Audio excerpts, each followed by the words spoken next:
soir sur Europe 1, Culture Média. Thomas Hill. Et on démarre cette émission avec la session de rattrapage de Jean-Luc Lemoyne. Et ce matin, Jean-Luc, nous recevons donc Virginie Giraud pour son documentaire en 6 épisodes sur Marie-Antoinette. C'est à partir du 24 février sur Canal+. Oui, formidable documentaire qu'il faut regarder. Je peux pas en dire plus car sinon je risque de trop en révéler. Spoiler Marie-Antoinette, Ouais, c'est ça, mais moi je déteste qu'on me spoil une série. Donc je vous dis pas comment ça finit. Ah, c'est fou. Je vous rappelle juste que c'est pour Marie-Antoinette que Danny Briand a écrit cette chanson. J'ai rien dit. Il faut regarder ce doc. C'est remarquablement narré par Virginie Giraud. Et elle a du mérite, car Marie-Antoinette est très compliquée à raconter. Parce qu'on a très peu de vidéos d'elle. Vous confirmez, Virginie ? On en a cherché longtemps et hélas, on n'en a pas trouvé. C'est ça. J'aime bien qu'on échange entre collègues historiens. Exactement. Je vous rappelle que j'ai fait partie d'Historiquement Vôtre. C'est vrai. On était souvent assis à côté d'ailleurs. Exactement. Moi, là-dedans, c'est vraiment la plus grosse blague de ces dernières années. Virginie est, vous le savez, une des 2 références histoire de notre station, avec un petit jeune qui monte, Stéphane Bern. Donc, quand on lui pose des questions sur ses fantasmes, Virginie, on va être honnête. Si t'as pas fait Bac+8, t'as du mal à suivre. J'aimerais construire une pyramide avec Imhotep, qui était l'architecte de la pyramide de Djoser. J'aimerais consulter la Pythie de Delphes avec Alexandre le Grand. Il faut quand même un sacré budget pour vous faire plaisir à la Saint-Valentin, Virginie. Honnêtement, j'ai rien capté.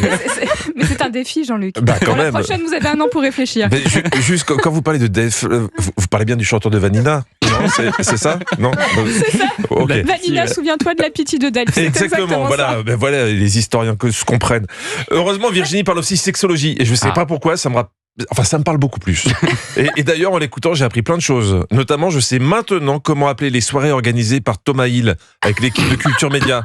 Vous savez comment ça s'appelle ? Dites-nous. Ça s'appelle des orgies. À partir du 1er siècle, l'orgie, c'est finalement le repas qui va se finir très tard dans la soirée. Mais je dirais qu'il n'y avait pas plus de parties fines dans l'Antiquité qu'il y en a aujourd'hui à Paris. Merci pour cette info, Virginie. C'est juste un repas. Exactement. Ah voilà. Avec beaucoup de vin. Après, le reste, ça ne dépend que de vous. C'est une soirée Culture Média, simplement. Exactement. Mais en tout cas, merci pour cette info, Virginie. C'est normal que vous sachiez tout ça en tant qu'historienne. Le seul truc qui m'interroge, c'est comment vous connaissez le nombre de parties fines qui se déroulent aujourd'hui à Paris. Voilà.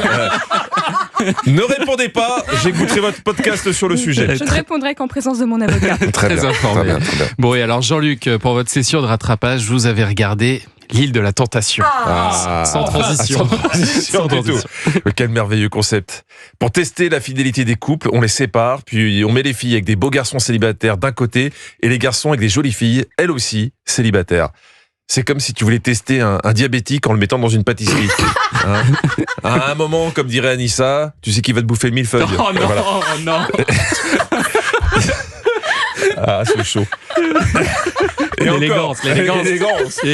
Et encore, si vous êtes choqué par la version française de l'île de la Tentation, n'allez pas sur les réseaux regarder la version espagnole. La Isla de la Tentaciones. Parce que là-bas, on est carrément sur du Jackie et Miguel.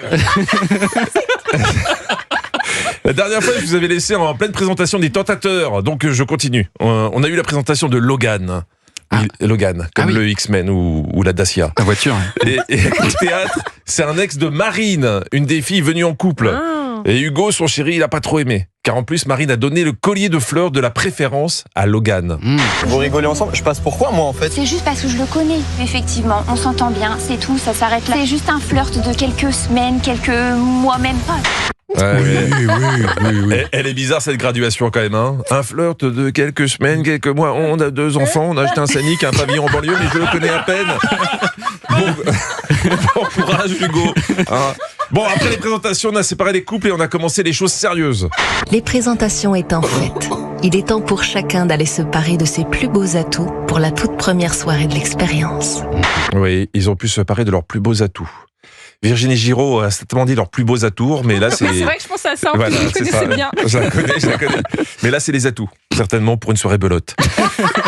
Et niveau atout, il y a un tentateur, Isaac, tu sens que lui, son atout c'est la tchatch. Un gars qui sait trouver les mots pour faire douter Cory. Pour l'instant, je sais vraiment pas où j'en suis, genre. En fait, si tu veux, si tu commences à être comme ton mec, à être volatile... Si. Le mec de Cory est pas volage, il est volatile. Au C'est final, peut-être une paraphilie. Hein. peut-être, mais au final, qui sera le dindon de la farce, on va vite le savoir. Car ce qui est bien avec l'île de la tentation, c'est qu'il y a l'audio-description obligatoire, que tu sois non-voyant ou pas. Là, Cory vient de visionner une vidéo où elle a vu une tentatrice danser lascivement devant son fiancé, Julian. Donc Delphine Vespizer lui pose cette question. Est-ce que tu peux me dire, Cory, qu'est-ce que tu vois dans cette vidéo? En fait, je vois juste un homme faible. Je vois même pas un homme, je vois un enfant. Je vois un enfant devant des bonbons. Ouais, d'accord, je comprends l'image, mais moi, j'ai jamais vu un crocodile Haribo danser devant moi en mini-jupe. Je sais pas comment je réagirais. Mais bon, reconnaissons-le, l'homme est faible. Les femmes le sont moins. Écoutons ces mots pleins de sagesse de Cory après avoir vu cette vidéo. Je dis pas que je vais sauter sur le premier venu, mais c'est clair que il y a des gens formidables là où je suis et que j'ai envie de découvrir. Ouais. Certains papillons éphémères vivent 24 heures, ce qui est une durée de vie supérieure au couple Cory-Julian. Leur couple, c'est pas un papillon, c'est une batterie d'iPhone. Je vous fais la suite jeudi. On note jeudi. Merci Jean-Luc Lemoyne, qu'on retrouve d'abord demain en replay sur europe1.fr. Et Jean-Luc, on peut vous voir en spectacle. Vous serez notamment le dimanche 2 mars à Outreau.